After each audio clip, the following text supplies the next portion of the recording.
তার যে আপনার বাপ রয়েছে, ধরুন তার যে ভাই রয়েছে, তারা তো পুরুষ না, তারা তো হচ্ছে কাপুরুষ। দেখছে যে আমার বোন এইরকম করে ড্যান্স করছে, এইরকম করে নাচ করছে, এইরকম করে গানে নাচ করছে, এইরকম আমার মেয়ে করছে, কিন্তু সেই তো আপনার বদমাশগুলো কিছু বলে না। আসসালামু আলাইকুম রহমতুল্লাহি ওয়া বারাকাতুহু। সম্মানিত প্রিয় বন্ধু, আরেকটি নতুন ভিডিও নিয়ে উপস্থিত হলাম আমি আপনাদের সম্মুখে। তো ভিডিওটি কী নিয়ে হবে আপনারা তো থাম্বনেল দেখে কিছুটা বুঝে নিয়েছেন। তো দেখুন ভিডিওটি আমি কি নিয়ে করব। তো দেখুন আপনাদের সম্মুখে আল্লাহ নবীর একটি হাদিস পড়ছি, তো হাদিসটি শুনুন। হাদিসটি পাবেন বুখারী শরীফের মধ্যে আসছে, মুসলিম শরীফের মধ্যে আসছে, তিরমিজি শরীফের মধ্যে আসছে। তো চলুন আমরা হাদিসটি শুনি যে আল্লাহ নবী কি বলছেন। হাদিসটি শুনুন। عن أبي هريرة رضي الله عنه أن رسول الله صلى الله عليه وسلم قال الإيمان بضع وسبعون أو بضع وستون شعبة فأفضلها قول لا إله إلا الله وأدناها إماطة الأذى عن الطريق والحياء شعبة من الإيمان। দেখুন এবার হাদিসটি আমি তর্জমা করছি, শুনুন। আবু হুরায়রা রাদিয়াল্লাহু আনহু হাদিসটি বর্ণনা করছেন যে রাসূলুল্লাহ সাল্লাল্লাহু আলাইহি ওয়াসাল্লাম বলেন যে আল ঈমানু বিদউ ওয়া সাবউনা আও বিদউ ওয়া সিত্তুনা শু'বা। আল্লাহর নবী বলেন 70 অথবা 60 এর অধিক কিছু বেশি আপনার ঈমানের শাখা রয়েছে। ফাআফদালুহা কাউলু লা ইলাহা ইল্লাল্লাহ। এই যে 60-70টি আপনার ঈমানের শাখা রয়েছে, তার মধ্যে সর্বোত্তম শাখা হইল লা ইলাহা ইল্লাল্লাহ। তাহলে এখানে আমরা কি করব, দেখুন আমরা বেশি বেশি করি লা ইলাহা ইল্লাল্লাহ পড়ব ইনশাআল্লাহ। তারপর শুনুন আল্লাহ নবী কি বলছেন, ওয়া আদনাহা ইমাতাতুল আদা আনিত তরিক। তারপর বলছেন যে সর্বনিম্ন শাখা হইল যে আপনার রাস্তা থেকে কষ্টদায়ক জিনিস সরিয়ে দেওয়া। আপনি আমি কোনো রাস্তাতে যাচ্ছি, দেখলাম যে রাস্তাতে আপনার কোনো কষ্টদায়ক জিনিস পড়ে রয়েছে, কোনো আপনার পাথর বলুন বা কোনো ধরুন যেখানে আমরা বুঝতে পারছি যে এখানে মানুষের অসুবিধা হবে, সেখানে আমরা কি করব, সেই কষ্টদায়ক জিনিসটি সরিয়ে দেব ইনশাআল্লাহ।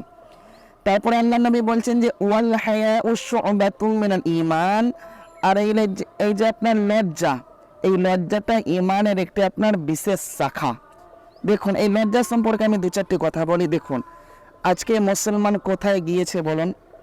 আজকে আমি মুসলমান আপনার মা বোনেদের জন্য বলি, দেখুন এখন দেখুন সোশ্যাল মিডিয়া, এখানে আপনার দেখুন আপনি যদি ফেসবুকে যান, আপনি যদি ইউটিউবে যান, আপনি যদি ইনস্টাগ্রামে যান, মজে যান, যেই অ্যাপে যান না কেন সোশ্যাল মিডিয়া, সেখানে দেখুন আজকে কি করছে আপনার, খাস করে আপনার এই বোনেরা, তারা কি করছে বলুন, উলঙ্গ হয়ে ড্যান্স করছে। নাউযুবিল্লাহ। দেখুন একটি আপনার মেয়ের জন্য 14টা পুরুষের সামনে মাত্র চেহারা দেখাটা আপনার জায়েজ আছে। শুধুমাত্র চেহারা, এই তো আপনার পুরো শরীর এটা তো বাদ, শুধুমাত্র চেহারা।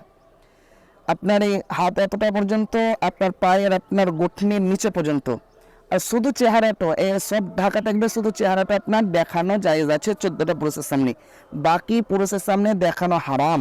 তো এরা তো চেহারা দূরে থাক, আজকে কি করছে বলুন, এদেরকে আমি কি বলবো বলুন, এদেরকে ভাষা বলার মতন কিছু আছে? আজকে যে পানি হচ্ছে না, এই যে এত মুসিবত, এত কি, তার যে আপনার বাপ রয়েছে, ধরুন তার যে ভাই রয়েছে, তারা তো পুরুষ না, তারা তো হচ্ছে কাপুরুষ, তারাই তো সব চাইতে হচ্ছে বেশি হারামখোর। তারা তো দেখছে যে আমার বোন এইরকম করে ড্যান্স করছে, এইরকম করে নাচ করছে, এইরকম করে গানে নাচ করছে, এইরকম আমার মেয়ে করছে, কিন্তু সেই তো আপনার বদমাশগুলো কিছু বলে না। তো দেখুন আল্লাহ নবী কি বললেন, আল হায়াউ শু'বাতুম মিনাল ঈমান। এই যে লজ্জা হচ্ছে ঈমানের আপনার বিশেষ একটি অংশ। আজকে দেখুন লজ্জা নেই। এই যে আপনার মা বোনেদের জন্য আমি বলি, দেখুন আজকে আপনি পর্দা করছেন না, দেখুন যে বোনেরা আপনার কি করছে, আপনার এই যে ভিডিও করছে, আপনার সব আপনার নিজে উলঙ্গ হয়ে যে ভিডিও করছে, দেখুন তাকে তো মরতেই হবে, আমি একদিন মরবই, সে একদিন মরবেই। সে যে আপনার যখন কবরে যাবে বলুন, তার জন্য তো আপনার জাহান্নাম পুরো রেডি হয়ে বসে আছে বলুন।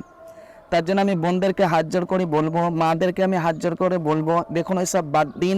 দুটো ফলোয়ারের জন্য, দুটো লাইকের জন্য, দুটো পয়সার জন্য ওইসব করেন না, ওইসব করেন না। যারা পুরুষ আছেন তাদেরকে আমি খাস করে বলবো, দেখুন একটা মহিলার জন্য আপনার ইনকামের পথ দেখা, যারা দেখবে যে মহিলা, তার যে আপনার দায়িত্বশীল ব্যক্তিগুলো আছে, তারা দায়িত্বশীল ব্যক্তি না, তারা হচ্ছে আপনার কাপুরুষ। না হলে মেয়েদের জন্য ইনকাম করার কোনো আপনার ইসলামে হুকুম নেই।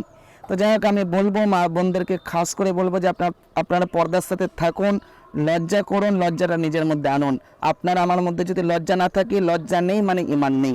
আর ইমান যদি না থাকলেও আপনার আমার ঠিকানা হবে, আল্লাহ না করুক, আপনার ঠিকানা হবে জাহান্নামে যদি লজ্জা না থাকে। তো যাই হোক, আমরা হাদিস থেকে বুঝতে পারলাম আল্লাহ নবী বললেন যে আপনার ইমানের 60 থেকে 70টা শাখা রয়েছে। তার মধ্যে সর্বোত্তম শাখা হইল লা ইলাহা ইল্লাল্লাহ, সর্বনিম্ন শাখা হইল রাস্তা থেকে কষ্টদায়ক জিনিস সরিয়ে দেওয়া, আর লজ্জা হলো এটা আপনার ইমানের বিশেষ একটি অংশ। তো যাই হোক, আমরা আপনার হাদিস থেকে বুঝতে পারলাম আল্লাহ নবী কি বললেন, অনেক একটি গুরুত্বপূর্ণ হাদিস। তো যাই হোক, দেখুন আপনাকে যদি হাদিসটি মনে হয় গুরুত্বপূর্ণ, আর গুরুত্বপূর্ণ তো বটেই, তো দেখুন অপর ভাইয়ের কাছে সদকায়ে জারিয়া হিসাবে পৌঁছে দিন। আর দেখুন শেষ আপনাদের কাছে আমার একটি আবেদন, এটি হচ্ছে আপনার একটি ইসলামিক চ্যানেল, বা যারা পেজ থেকে দেখছেন এটি হচ্ছে আপনার একটি ইসলামিক পেজ। ইসলামিক ভিডিওগুলো দেখুন, সেই নোংরা ভিডিও ছাড়ুন, আল্লাহর পথে আসুন। আমি আপনি আল্লাহর পথে পরিপূর্ণ আসার চেষ্টা করি। আল্লাহ রাব্বুল আলামিন কবুল করুক। তো সম্মানিত প্রিয় বন্ধু, দেখা হচ্ছে আপনাদের সম্মুখে নতুন কোন একটি ভিডিওতে শীঘ্রই। ততক্ষণ আপনারা ভালো থাকুন, সুস্থ থাকুন, আমার জন্য দোয়া করুন। আসসালামু আলাইকুম ওয়া রাহমাতুল্লাহি ওয়া বারাকাতুহু।